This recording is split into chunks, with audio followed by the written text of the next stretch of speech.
Udah. Sekarang nggak ada Pak. Maka yang kedua apa? Berpuasa 2 bulan berturut-turut.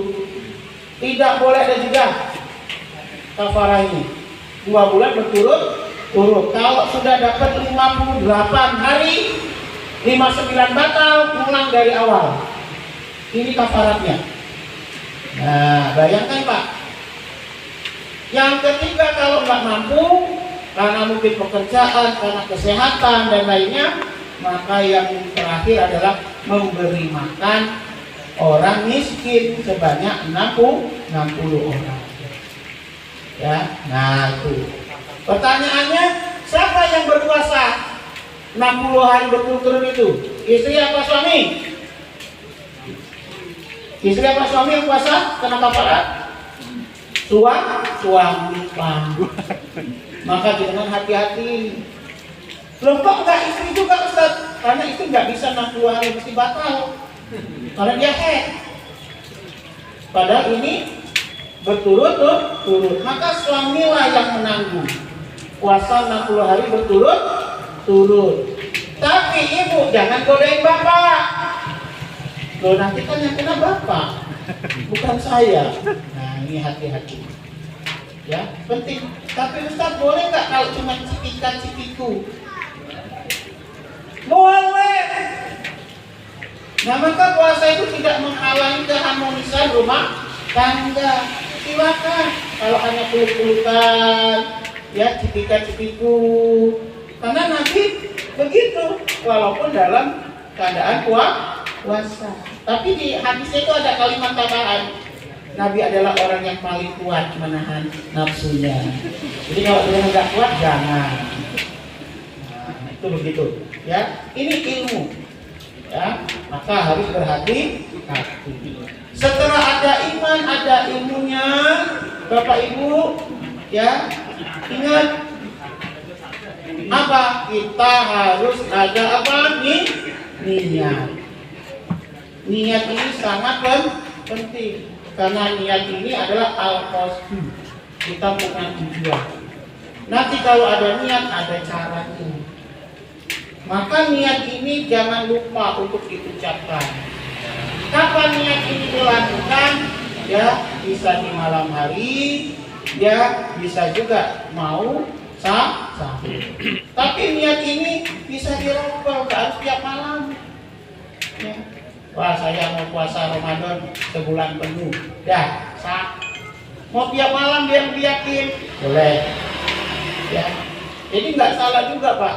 Kadang di masjid itu ada tuntunan niat. Nawaitu shauma ghadin. Apalagi fardu syahri lillahi. Nah, ketahuan tuh yang biasa itu. Nah, itu boleh silakan. Ya, tapi kalau saya langsung ropel di awal saya main puasa 1 bulan Ramadan. Dah. Kalau di setiap hari nggak lupa. Nah, ini penting. Ini niat. Jangan sampai nggak ada iman, ada ilmu, ada niat. Kemudian kena ada iman, ada ilmu, ada niat yang bagus, mesti puasanya sukses. Maka orang yang berpuasa itu nanti larinya la'alakum takun. Mesti dia akan jadi orang yang bertakwa. Orang yang bertakwa fasilitasnya apa? Wa may yattaqillaha yaj'al lahu makhraja wa yarzuqhu min haitsu la yahtasib. Pak, Bu, Mas, Mbak bayangin. Ya, ini penting sekali. Sebulan puasanya bagus, jadi orang yang bertakwa. Fasilitasnya kalau ada masalah dikasih jalan keluar, diberi rezeki yang tidak disangka-sangka. Jenengan senang nggak Bu kalau minta ke Bapak langsung dikasih? Halo? Senang? Itu jenengan kalau minta lain nggak minta, kok tiba-tiba dikasih oleh bapaknya? Karena lihat jenengan bagus akhlaknya, taat sama suami. Kalau ketemu suami senyum terus.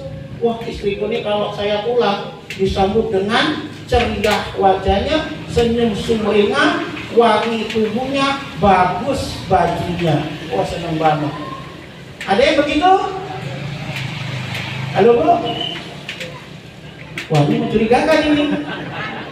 Nih aja saya tanya bapaknya, Pak, kalau dengan ular, ibu itu kayak bidadari atau daun bidara? Halo? Atau malaikat Malik? Ini penting Bu. Kenapa? Karena begitu juga kalau orang bertakwa itu, kenapa kok dia bisa dapat fasilitas ya min haitsu la yahtasib? Kenapa? Menyenangkan Allah. Manut. Iya. Allah senang lihat kita itu taat, meninggalkan yang dilarang, memperbanyak ibadahnya. Senang mesti. Nggak usah minta, langsung dikasih. Jenengan juga sama Bu. Kalau jenengan suami, nggak usah minta, suami pengantin. Bapak juga Pak. Kalau jenengan menyenangkan istri, nggak usah repot, istri sudah siapa. Pulang, Masya Allah, yang suka kopi, sudah ada kopi. Mau minta makan, sudah siap. Semuanya. Kenapa? Karena menjadi orang yang la'allakum tattaqun. Maka fasilitas itu akan datang. Ternyata dalam Islam, kalau saya kaji Pak, dalam Al-Quran dan Hadis, kita tuh itu gak usah repot-repot ternyata. Kalau sudah bagus iman ilmu kita, hidup itu berjalan sesuai dengan yang kita inginkan dan ridhonya Allah. Saya penuh, kenapa ya kok kita disuruh puasa tiap tahun itu? Oh, ternyata untuk menjaga diri kita supaya menjadi insan yang bertakwa, sehingga menjalani hidup itu nggak susah. Ini lupa. Kenapa? Kalau ada masalah Allah kasih jalan keluar. Kita butuh rezeki, Allah kasih rezeki dari jalan yang nggak disangka-sangka. Enak nggak? Nggak perlu kerja keras dikasih. Iya Pak, Bu. Maka saya dapat, oh memang Ramadan nggak bisa main-main kita. Puasa sebulan dapat fasilitas 11 bulan Pak. Puasa cuma sebulan Bu, Mas Pak. Fasilitasnya sampai 11 bulan. Bayangkan, kan Ramadan lagi, perbaiki lagi. Dapat fasilitas lagi. Nah ini yang harus kita renungkan, kenapa puasa terus. Kenapa puasa tiap tahun?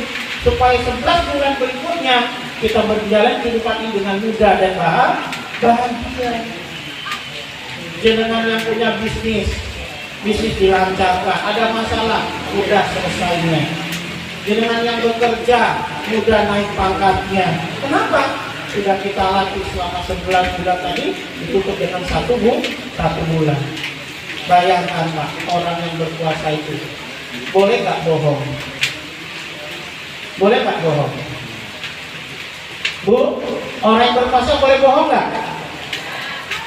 Mbak, orang yang puasa boleh bohong nggak? Boleh. Adik-adik, Mas Mbak, boleh bohong nggak kalau puasa? Nggak boleh toh. Kita nggak boleh berbohong. Ya, kata Nabi, kami nggak butuh puasanya. Orang yang berbohong, berdusta, nggak butuh. Maka kita kalau Ramadannya bagus, puasanya bagus, kita nggak mungkin berbohong. Kalau di dunia kerja, berprestasi nanti karena dapat dipercaya. Di dalam rumah, kalau kita jujur, disenengin anggota keluarga. Ibu seneng nggak kalau dapat suami yang jujur, Bu? Halo? Kayaknya nggak seneng ini. Kenapa nggak seneng? Gajinya kecil Pak. Maka saya selalu kasih resep dalam rumah tangga. Kalau ingin sakinah mawaddah warahmah, maka kita harus punya Gucci. Punya apa? Gucci. Tahu Gucci? Ada di rumahnya Gucci? Punya nggak? Gucci itu artinya lugulan suci. Dalam bahasanya jujur. Maka orang yang berpuasa dilatih kejujurannya. Kalau dibawa ke rumah tangga, suami jujur, istri jujur. anak jujur, maka keluarga itu akan tenang. Kalau dibawa ke tempat kerja, kita jujur, dengan kuasa kita bisa jujur, maka dipercaya kita oleh pimpinan. Di masyarakat kita dipercaya oleh masyarakat. Maka orang yang berkuasa itu dia nanti punya kunci, lugu dan suci. Nah, ibu-ibu kenapa harus jujur? Puasa melatih jujur dan kita harus jujur. Rumah tangga itu kadang hancur karena gak jujur, Pak, Bu. Contoh nih, misalnya ibu-ibu ditanya oleh bapaknya, Bu, uang belanja masih ada? Masih, Pak. Padahal sudah habis tuh. Ibu-ibu nih, Pak, dengan harus paham. Mereka pakai perasaan. Kalau ditanya suami, itu rasanya takut sekali jawabnya. Bu, uang masih ada? Masih, Pak. Kenapa dijawab masih walaupun habis? Takut dibilang boros. Betul, Bu? Pak, jujur dia. Takut dibilang boros. Maka pernah kejadian, Pak, sampai viral. Suaminya lagi duduk di teras, banyak orang lagi ngutang ke rumah. Lagi duduk santai di teras, terus datang orang pakai motor. Pak, ibunya ada? Ada? Kenapa? Mau nagih kreditan panci. Oh iya. Oh, panci masih wajar. Kredit. So, Bu, ada yang lagi kredit panci. Oh iya, Pak. Ya. Datang lagi sepeda. Ring. Loh, dia kok kesini ada apa? Ini Pak, mau nagih utang ibu.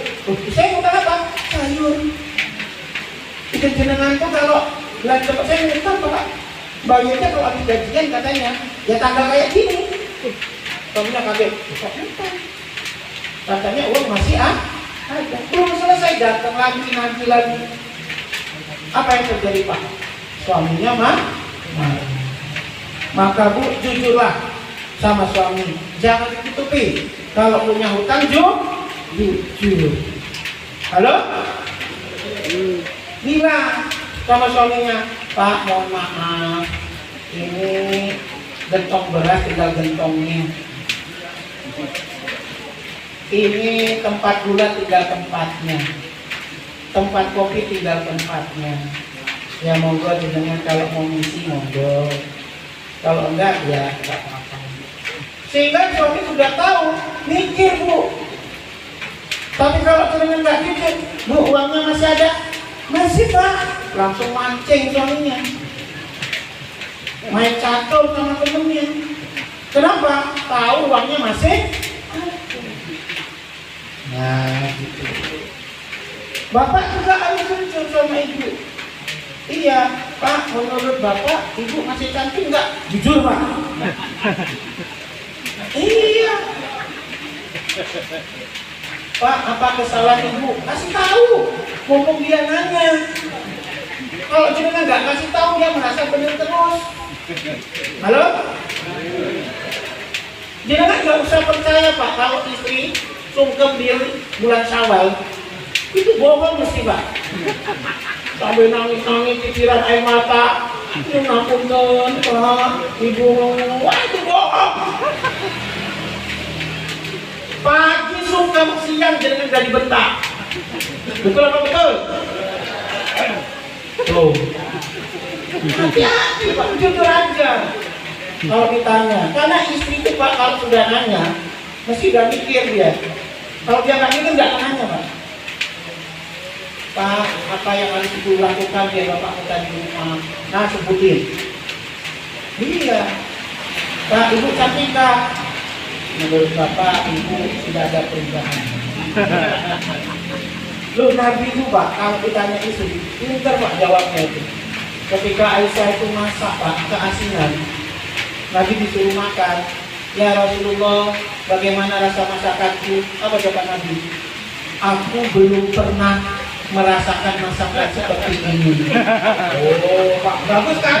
Terus apa? Nabi nyuapin Aisyah. Coba Aisyah, kamu rasakan masakanmu. Disuapin, masuk mulut, Aisyah lari ke dapur. Kenapa? Keasinan. Jadi harus bukan ngomong, Pak, sama ibu. Gimana Pak menurut Bapak, apakah saya masih cantik? Ibu tetap cantik, perubahannya drastis.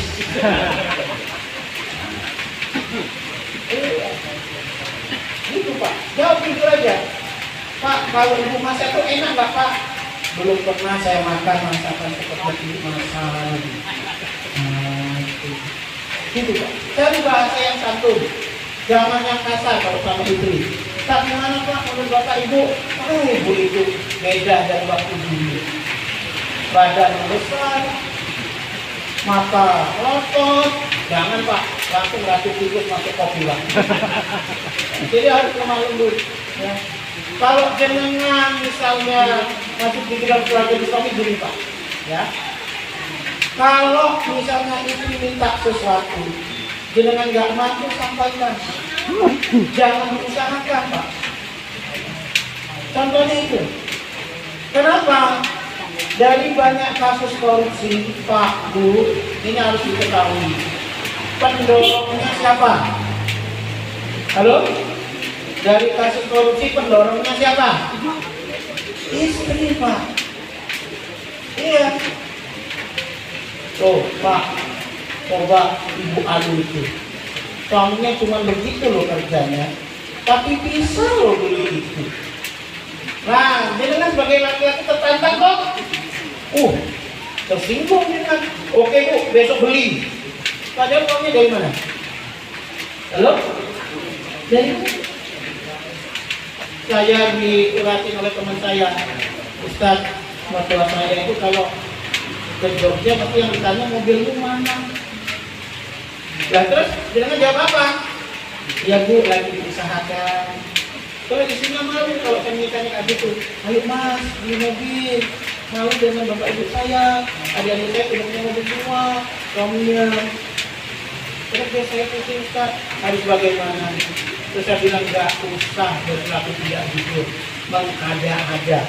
Kalau nggak sanggup sampaikan, kalau nggak terima ganti yang baru. Tahu kan maksudnya? Begitu. Itu disampaikan oleh teman saya ke istrinya. Ketika ditanya lagi tentang mobil, saya sudah konsultasi sama Ustaz Budi. Kata saya Budi ganti yang baru saja.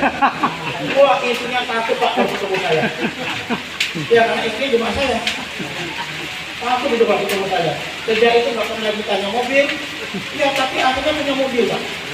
Karena suaminya Pak selalu berdoa dan berusaha. Akhirnya nggak perlu ditanya. Beli sendiri kok suami itu. Kalau tidak kok punya. Halo? Ini jujur. Halo adik-adik. Halo adik-adik. Kalian juga harus jujur. Lihat bapak ibunya kerja apa. Ramadan itu ngajarin kita tidak boleh berbohong, termasuk kepada diri kita. Jadi jangan merengek-rengek. Pak Bu mau motor, kalau nggak dibeliin awas. Ada yang kayak gitu anaknya? Mau motor, awas kalau nggak dibeliin. Nah jangan dek, harus jujur bapakku tuh kerjanya apa, ibuku tuh kerjanya apa. Pak, jangan harus jujur, mampu apa enggak. Ibu jangan pakai perasaan, suaminya tuh mampu apa tidak. Ini penting. Iya Pak, ini kasus Pak. Anaknya merengek-rengek minta tunjukkan mobil, akhirnya tunjukkan mobil pakai sertifikat rumah, digadaikan. Mobil nggak terbayar, ya kan? Karena malu kalau utang, rumah disita bank. Coba tuh, akibat mau memenuhi keinginan anak. Jangan, harus jujur. Kalau anak mengancam, kalau bapak ibu nggak beli motor, saya keluar dari rumah ini. Alhamdulillah, mengurangi beban. Halo? Halo? Kadang kasih sayang kita Pak, mengawal kejujuran. Puasa nggak ngajar itu Pak, jujur saja. Mas, Mbak, bapak ibu punya uang sekian, hanya mampu beli mobilan remote. Nah, kalau mau beli, kalau mau yang jalan sendiri nggak bisa. Harus jujur, nggak boleh memaksakan diri. Puasa ngajarin itu. Maka selain takwa, kita bisa apa? Sukses hidupnya dan juga bahagia. Jangan dengerin orang. Halo? Jangan dengerin orang. Jujur, besok takjil, nih dengerin takjil. Sudah daftar belum ikut takjil? Sudah? Jangan memaksakan diri. Gak enak kita.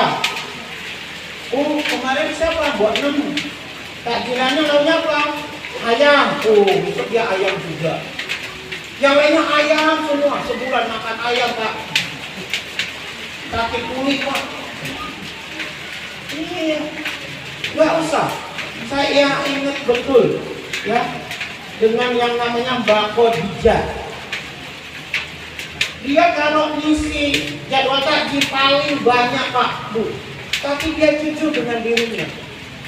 Apa? Lauknya itu nasi, tempe bacem, tahu bacem, urat. Cuman itu. Setiap jadwal dia mesti itu. Orang hafal. Jangan memaksakan diri. Tapi kalau memang mampu, silakan. Lauknya apa? Ayam. Minumannya apa? Es teler. Buahnya apa? Anggur, apel, jeruk. Silakan. Plus ditambahin 500.000 per porsi. Mantap, Pak. Jangan pernah ingat nggak lihat video-video buka puasa di Masjidil Haram? Iya kan?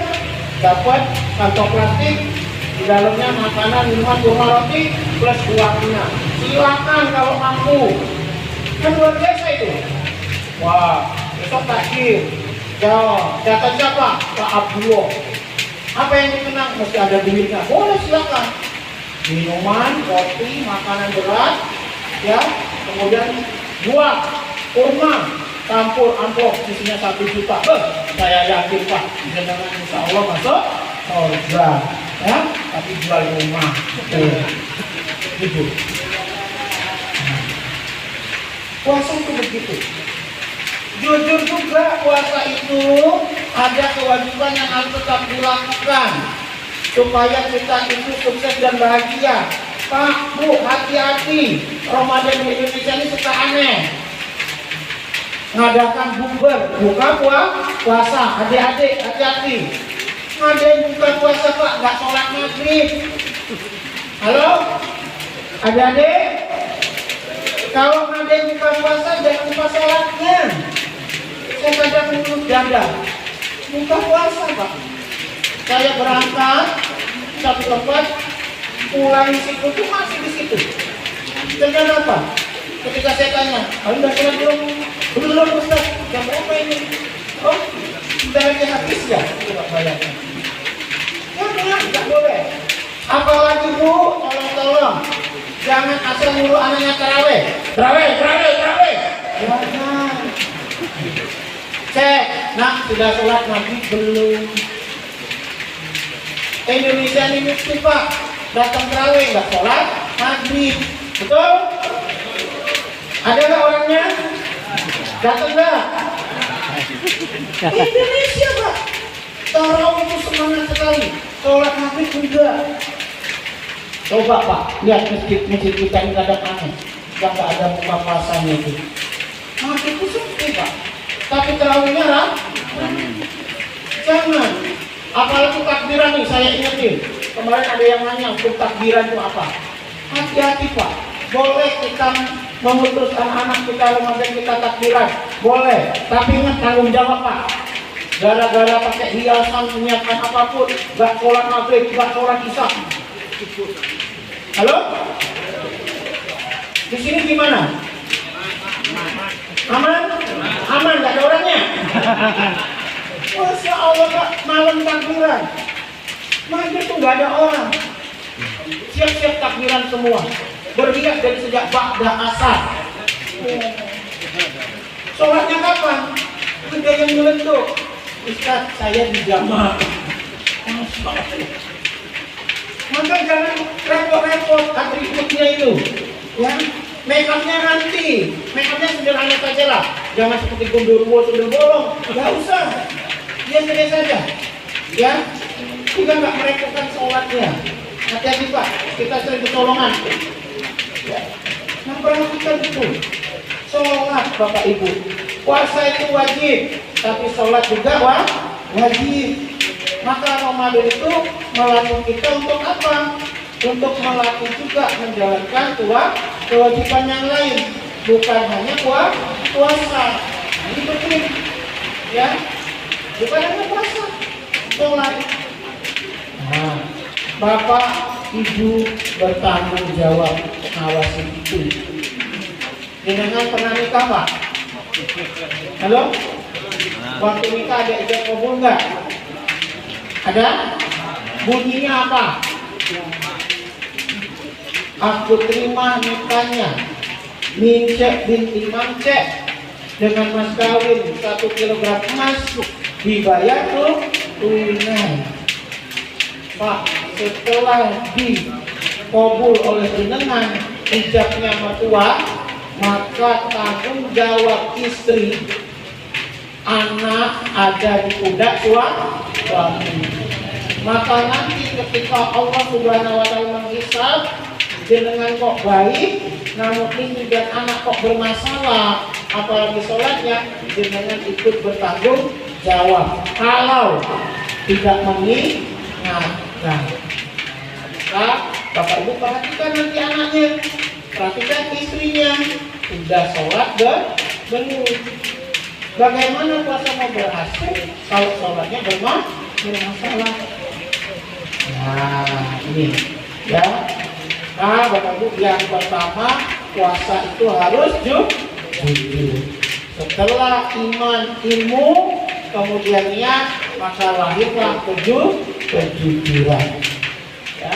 Puasa juga mengajarkan kita apa? Ya, mengajarkan apa? Selain kejujuran, tidak boleh berbohong. Tadi kita disuruh suci. Ya. Yang kedua kita disuruh apa? Lengo. Tahu lengo? Minyak. Jadi orang yang berpuasa, orang yang berumah tangga ingin bagus, maka dia harus punya lengo. Apa lengo itu?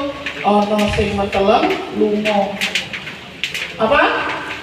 Ono sing menteleng lungo. Puasa itu mengajarkan kita sabar. Maka di dalam puasa itu aku perlu kesabaran. Marah-marah harus ditahan. Jangan pakai alasan puasa. Halo Bu, ibu-ibu kalau puasa suka marah nggak? Halo Pak. Pak, itu bis mau ngantar anak maling itu Pak. Kalau puasa suka marah? Suka. Kenapa marah Pak? Lapar. Sehingga alasannya puasa. Lu kok kamu marah? Ya wajarnya puasa lapar. Jangan. Ya.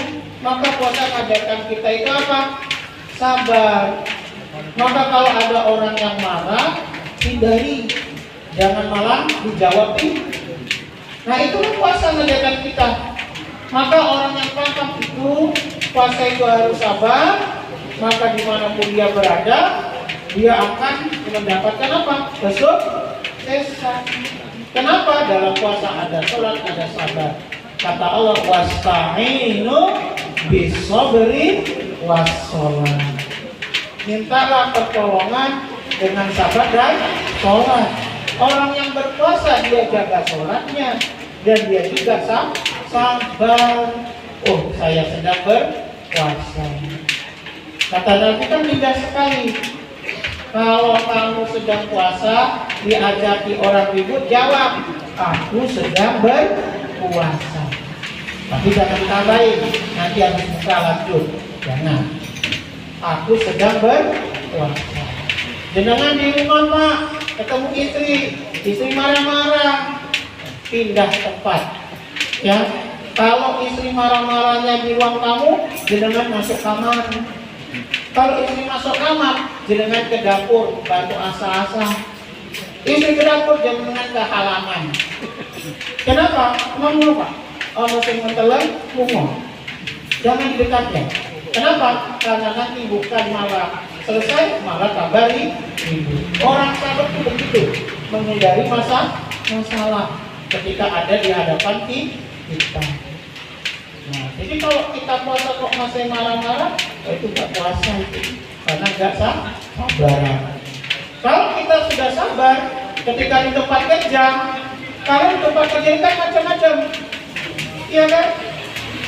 Ada yang suka, ada yang tidak suka, ada yang ingin menghancurkan, ada yang membahagiakan. Maka kalau kita sabar, santai Pak. Iya, saya tuh ingat betul ya Bapak Ibu, pentingnya kita sabar itu. Ketika saya tidak hadir rapat, ternyata di rapat itu diambil kesempatan oleh orang yang tidak suka sama saya. Lalu apa? Dia menyebutkan kejelekan saya yang nggak jelas. Akhirnya apa? Saya nggak datang, saya didatangi orang yang hadir. Ustaz tahu nggak waktu di rapat kita dijelekin begini. Oh ya, makasih. Saya bilang. Ustaz nggak marah? Enggak. Oh dia nggak ngomong depan saya kok. Loh kalau dia jelekin depan Ustaz, ya saya nasihati, klarifikasi tabayun. Apa yang terjadi Pak sore hari Pak? Saya ditelepon oleh orang yang jelekin saya itu. Assalamualaikum Ustaz, waalaikumsalam. Ustaz, nggak ada maghrib, ada agenda. Oh nggak ada apa Mas? Ustaz, mohon maaf ini mendadak. Saya mengundang Ustaz untuk ke rumah saya untuk isi tasyakuran, tausiah tasyakuran rumah baru saya. Saya langsung, oh berarti ini saya sendiri yang nggak diundang. Saya tanya, loh emangnya kenapa komandan dari ini sudah ada Ustaz, tapi dia mendadak membatalkan ada kegiatan. Ustaz bisa datang Pak ke rumahnya. Pas saya datang ke rumahnya, semua teman saya ada. Ternyata saya sendiri tidak diundang. Coba bayangkan. Jadi Allah kasih petunjuk, pematerinya nggak datang. Jadi saya diundang. Dalam hati saya, memang saya tidak diundang. Apa yang terjadi Pak? Saya ceramah,